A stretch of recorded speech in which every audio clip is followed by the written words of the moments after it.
রাধানগর বাজার থেকে ইজারকান্দি বাজারের দূরত্ব মাত্র কয়েক মিনিটের পথ। দুটি বাজার কাছাকাছি হওয়ায় ক্রেতা বিক্রেতারা খুব সহজেই তাদের পণ্য বেচাকেনা করার বাড়তি সুবিধা পেয়ে থাকে।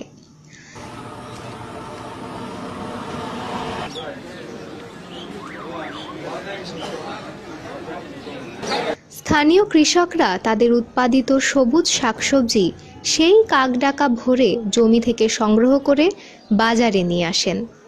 ওজন মাপার জন্য সঙ্গে করে দাঁড়িপাল্লাও নিয়ে আসেন। রাধানগর বাজারে কয়েকজন সবজি বিক্রেতা রয়েছেন, যারা স্থানীয়ভাবে উৎপাদিত শাকসবজি ছাড়াও বাইরে থেকে এনে সবজি বিক্রয় করে থাকেন। ক্রেতাদের লাইন ধরে শাকসবজি ক্রয় করতে দেখা যায়।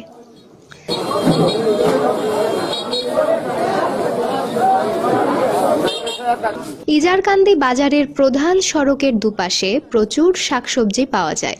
নিজেদের জমিতে রোপণ করা ঢ্যাঁড়স, পুঁই শাক সহ বাহারি রকমের সবজি নিয়ে বিক্রয়ের উদ্দেশ্যে বসে থাকেন তারা।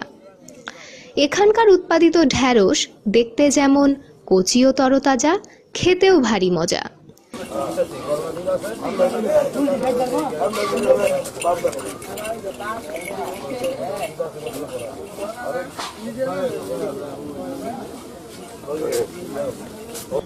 উচ্ছে, করলা, টমেটো, বেগুন, আলু, পটল, কাঁকরোল, কচু, কুমড়ো, মূলা সহ নানান রকম মৌসুমি সবজির দেখা মেলে ইজারকান্দি বাজারে। এ বাজারে নুরুল ইসলাম, নাসির উদ্দিন, আনোয়ার সহ বেশ কয়েকজন সবজি ব্যবসায়ী রয়েছেন। এখানকার চাল কুমড়ো আর ক্ষেত কুমড়ো অতুলনীয়। গাছ থেকে পেরে আনা কচি কুমড়োর স্বাদ যেন কখনোই ভুলে যাবার মতো নয়।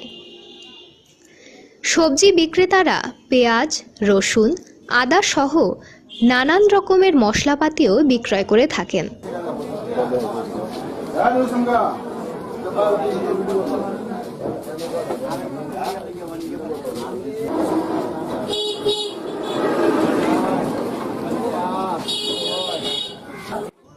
এ মৌসুমে প্রচুর পুঁই শাক পাওয়া যায় বাজারে। বর্ষার আগমনের পূর্বে কৃষকরা তাদের জমি থেকে পুঁই শাক ও ডাঁটা শাক তুলে নিয়ে আসেন। দেশি জাতের এ পুঁই শাকের যথেষ্ট চাহিদা রয়েছে। বাড়ির আঙিনায় রোপণ করা মোটা জাতের ডাঁটা বেশ লম্বা হয়ে থাকে। দেশি মোরগের সাথে মোটা ধরনের এ ডাঁটা বেশ মানায়। কালাপাহাড়িয়ার হাজিরটেক গ্রামের কৃষকরা বাণিজ্যিকভাবে ঢ্যাঁড়স, ঝিঙে, কুমড়ো, ডাঁটা ইত্যাদি সবজির চাষ করে থাকেন। বাজারে এখন পাট শাকের আমদানিও কম নয়।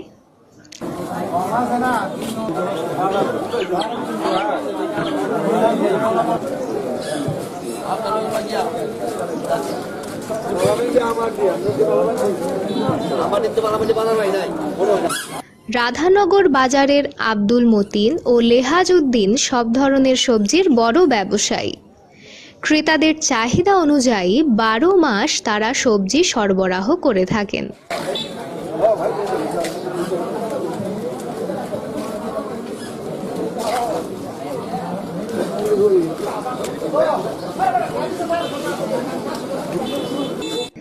ইজারকান্দি বাজারের সবচেয়ে পুরনো সবজি ব্যবসায়ী নাসির উদ্দিন তার দোকানে সবজির পাশাপাশি গাছপাকা কলা, কালোজাম, আতা ফল সহ দেশীয় মৌসুমি ফলমূল বিক্রয় করে থাকেন। আপন মনে দাঁড়িপাল্লা দিয়ে নিখুঁতভাবে মেপে শুটকি বিক্রয় করতে দেখা যায় এক দোকানিকে। তার দোকানে প্রায় 30 রকমের শুটকি পাওয়া যায়।